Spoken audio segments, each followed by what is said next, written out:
Nina Eberhardt, and I am the North American Field Marketing Representative for Media Agility. Some of you may be familiar with the work we do, but for those who aren't, you're likely wondering, who's Media Agility? Well, as a global digital consulting company, our mission is to help innovators move rapidly from idea to impact. We do this through a unique combination of patent-pending IP, systems integration, and accelerating app development with our packaged solutions. So please do not hesitate to contact our amazing PMM, Bonnie Peterson, or any member of the Media Agility marketing team to see how we can work together. Also, to view our full slide deck for this presentation, you can use this QR code. Thanks so much for stopping by.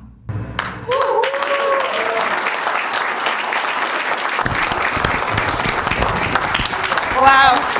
Let's hear another round of applause for Christina on that one.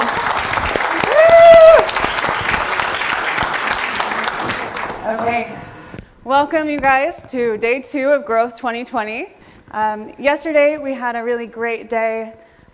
We heard from Rajesh about overall growth strategy, Suraj with some very specific points on how we're going to move ourselves into that growth in 2020.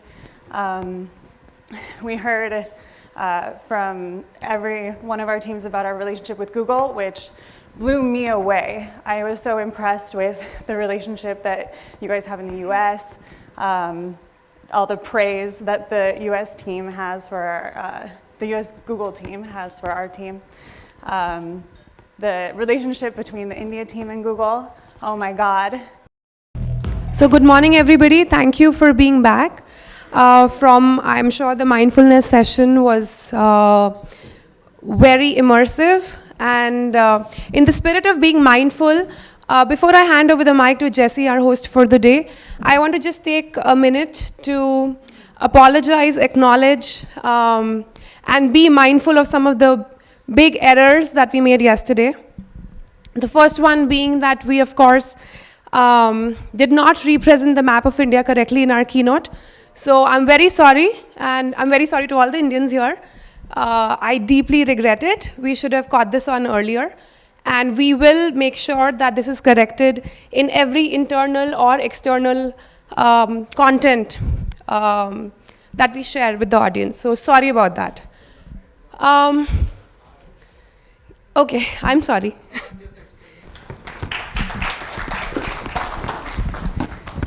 Again, big sorry to Dan and Sid about that mix-up, but it just goes to show the talented group of people we have here, that we have so many certifications that we can't keep track of them. So very sorry about that. We've had some changes to the schedule. We're moving the fireside chat to the end of the day.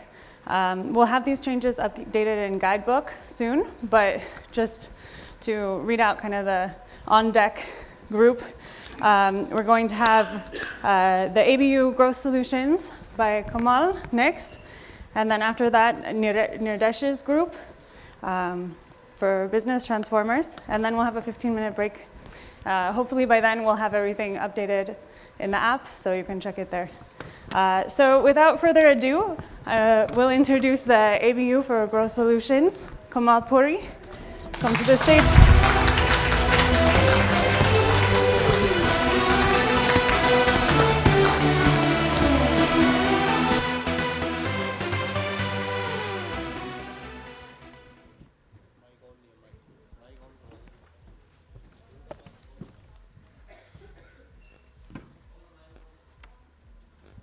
Hello.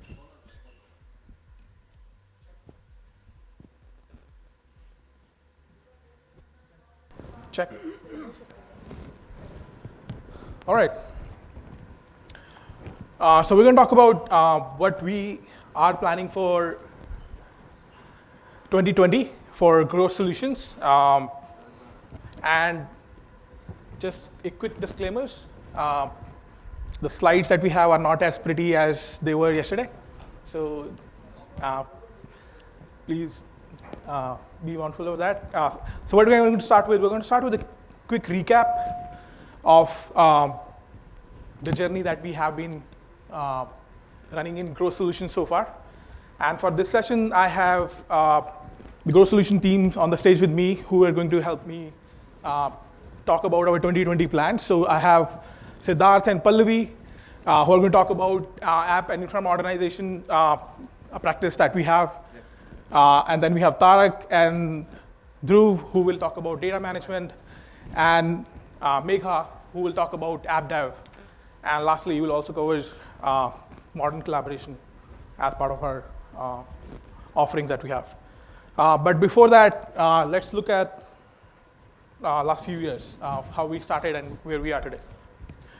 So 2012 is when we really started focusing on Google Cloud Platform, and at that time, modern collaboration, or G Suite at that was called, was the only product that we were focused on. In the first year itself, we got the best G Suite deployment award from Google for the whole Asia Pacific. And that was our first achievement in the very first year when we started working on that journey. As a result of that, we were the go-to partner in India for G Suite for next few years. And we won the Best Sales Contributor Award in G Suite for APAC in 2013. 2016, when we started the whole ABU org and all the ABS management needs, and really give them a Google-grade security across all their devices, not just mobile, but desktop as well, Macs or Windows, or Chrome browsers, whatever they're using for their office or productivity use.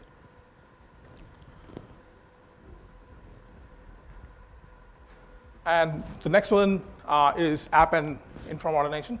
Yep, thanks, Amal. So in the app and infra modernization, we have identified 5 key offering areas, and to help them deliver, we have built the solution accelerators. So starting with the strategy and assessment, it's very important because it's a very first stage, and we want to do it right, and we want to do it very fast. Because if you do it manually, it's going to take lots of time.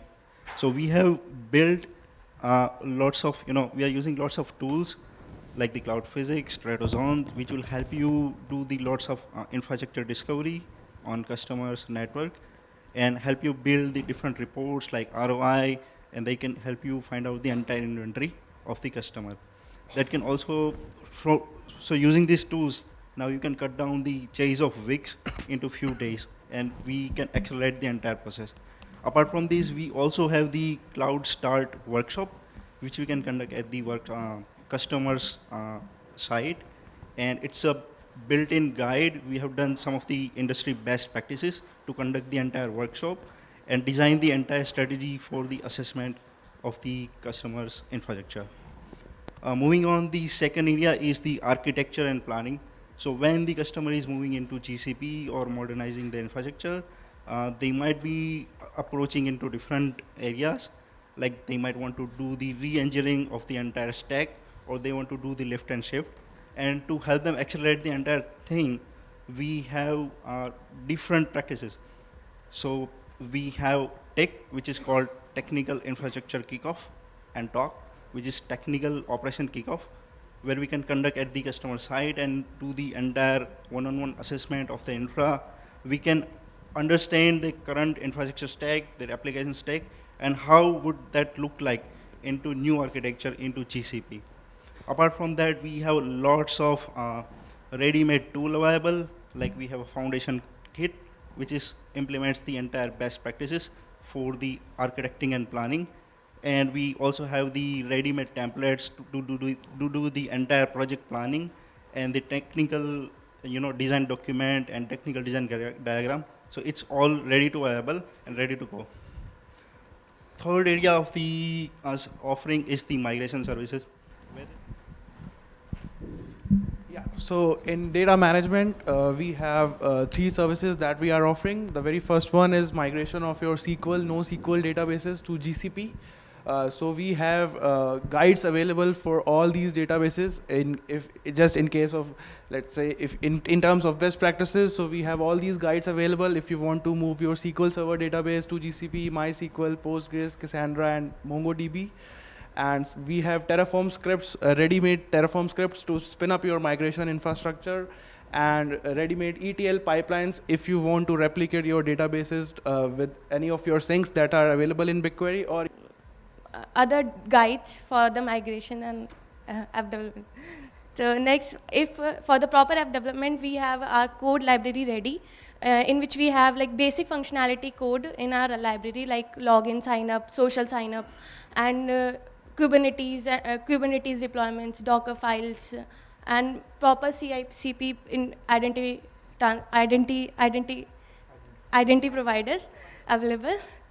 So these are all ready in our library. So we just have to for MVP, we will just take like 3 to 4 weeks to develop an idea into a basic application, basic functionality of the application.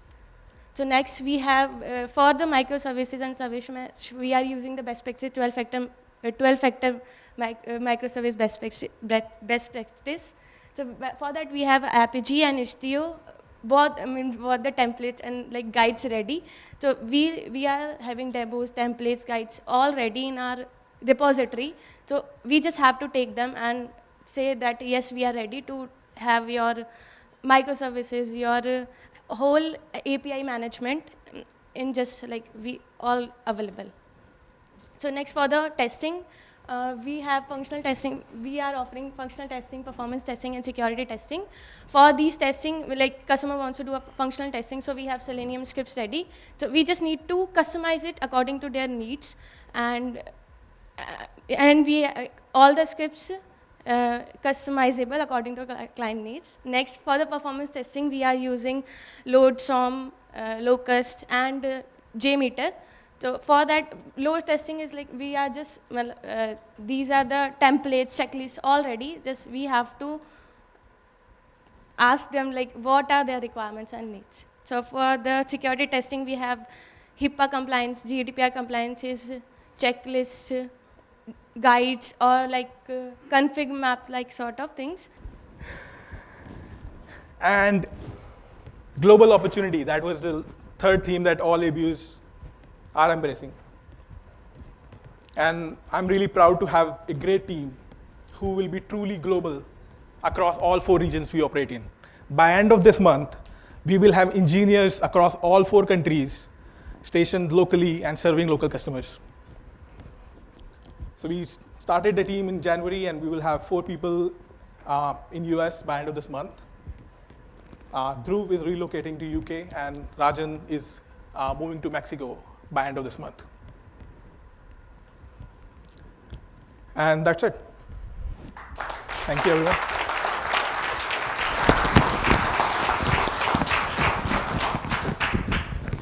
Wow, what an impressive suite of services Kamal's team has. Let's give them another round of applause. Very nice. Great focus on our institutional pillars. Next up, we have the Business Transformers team out of India with Nirdesh.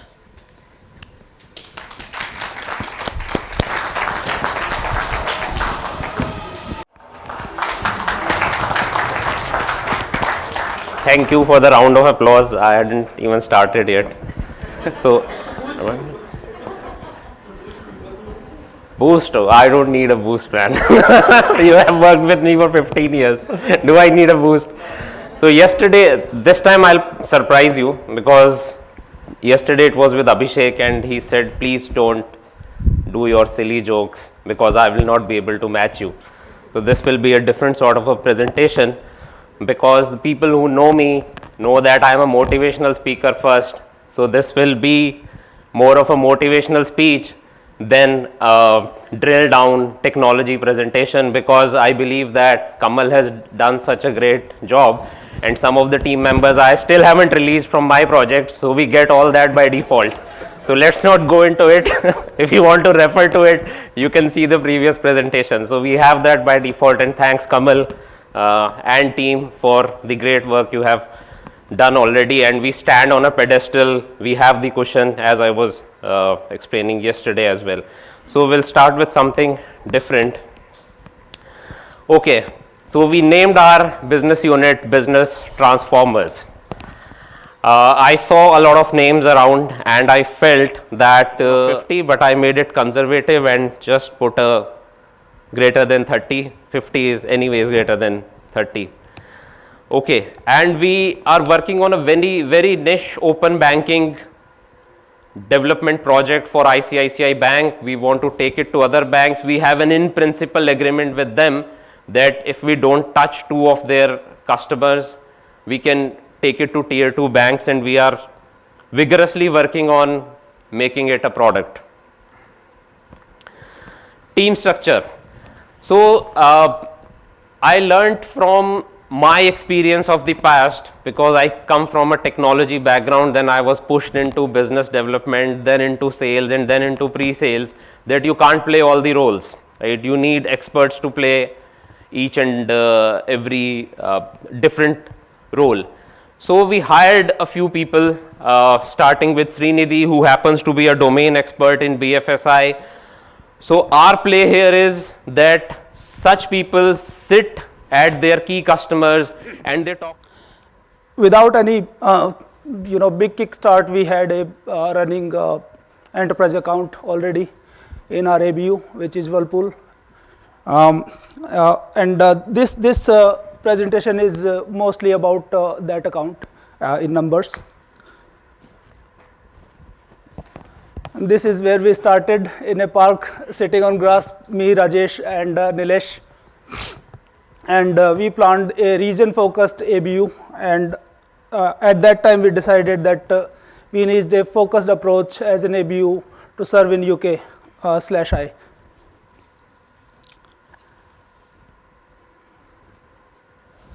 So who we are? We are a team of people passionate for technology, and when I say passionate, then they really take interest. It's not just a job for them. We exist because we enjoy. I see people always talking about technology, whether they have chances of talking about cricket or movies, but they choose to talk about technology. It's all around them. And we believe in business transformation through technology. So we have some offerings, but we are not heavily focusing on any particular part. As Shri said the other day, we are focused more on the solution side. 2020 mission. So first, we want to increase the UK team size. We want to create more and more opportunities for on-site presence of people in Whirlpool, and also we are trying to win other accounts as well. That is our second goal, that we want a 100% certified team. Right now we have a few certifications, many are left now. This is our goal, to touch 2.9M. We will do it with the 3 offerings. One is app modernization, which is our totally corporate offering, and sales team will help us in that. Please come on up. I was just saying, to fill you in, that I have been instructed to intentionally make these questions challenging. All right? Ready for the challenge? No? No? Well, I'm going to start with our first question, and this one is for Rajesh. So in your keynote, you mentioned investing in people's benefits, a 40-hour work week, and a people-first mentality. As someone who's fond of 6 to 8 week plans with tangible results, how do we plan to uphold these policies and these ideas through actions, as well as adapt these benefits across all regions? Do we think that we will see these changes implemented before the next episode? That's an easy one. The 40-hour work week is not a benefit. That's how it should be. That's the normal job. And the 40 hours is more of a philosophy as well, that if you count the actual productive hours that you're working, 8 hours should be enough in a day, because you also have a life to lead. You probably go back to a family, your hobbies, whatever you like doing, get a good night's rest. And the reason I put that up there is to go with growth. Is growth at any cost is not what we want to do, and that's the point I wanted to make. And the balancing act there is, even though you are super excited about the growth, we don't need you to work for more than 40 hours. But having said that, if you start counting the number of interruptions that you get, if in an open office layout, you're sitting there and people just constantly stop by your desk, either to shake your hands or chat or ping you or call you when you're in the field, and if that's the mode in which you operate, then you don't get a clear slot or even 2 or 3 hours at a time to work. For my job, sometimes I just need to sit in the chair and stare outside the window for extended periods of time. And I guess for many of you, that might be the case. And if you're constantly interrupted, you can't do that job. So the 8 hours is more of, if you count the real work that you do, it is 8 hours. It's not the 9 to 5 or just counting the hours in the clock. It's really more about how much of extended productive time do you get. And if you're able to work on those interruptions, then you will realize that it is possible to get to an 8 hour. And if you are designing your projects or estimating the work effort by assuming it's going to be a 10 or 12 hour day, then that practice also has to stop. If a client is giving you a hard deadlines, then we need to push back and be real. If they want something in 2 days, and you know it's not humanly possible unless you work overnight and long hours. Once in a while, if it's an emergency, obviously we all step up and do what's the right thing to do to handle that emergency and put out the fire. But what the 40-hour work week means is, number one, be mindful of your interruptions and be more disciplined. As I said towards the end of my slide, that disciplined people, disciplined thought result in disciplined actions. And this is one of them. And be very honest and say that these interruptions are not helping. When you are ready to speak, I may not be ready to listen. So unless it's an emergency, do you mind putting all of your thoughts into a batch? And maybe we'll sit down for 30 minutes at the end of the day and we'll cover all of those so that you don't have to interrupt as soon as your thought arises in your mind. So it's more of that thinking. And the more extended periods of time you get to work and you are in the flow, I'm pretty sure everyone has had... So the first thing I will do is I will wake up and jump on a video call with people in India. So I don't actually get to the office until later in the day. And the last thing, how are you feeling now? Now I'm feeling, I learned a lot about the culture and just interacting with the team. So it's been, I think, a very important experience for everybody at the company.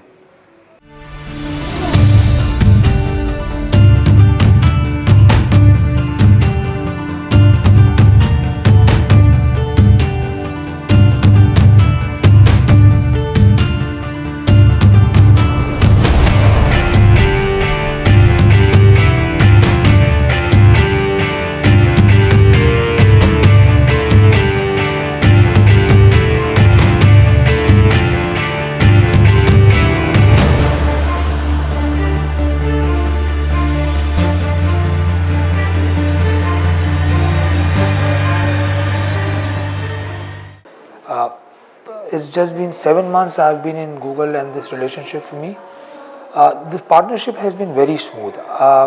Most of the time in this industry, we need a lot of investment from the partner. Nobody is gonna stop you at media agility.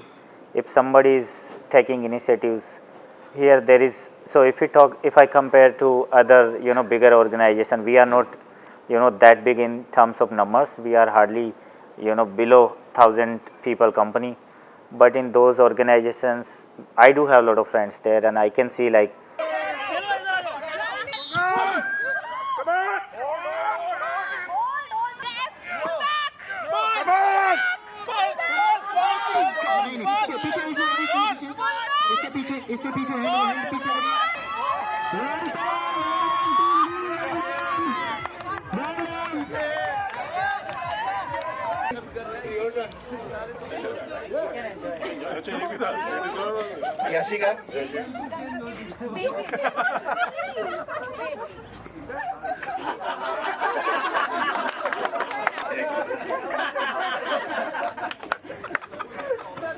requirement. I told you.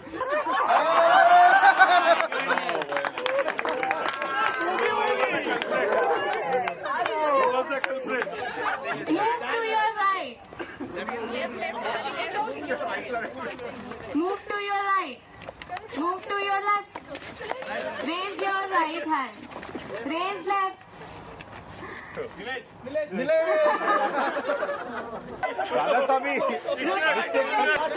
To your left. Actually right.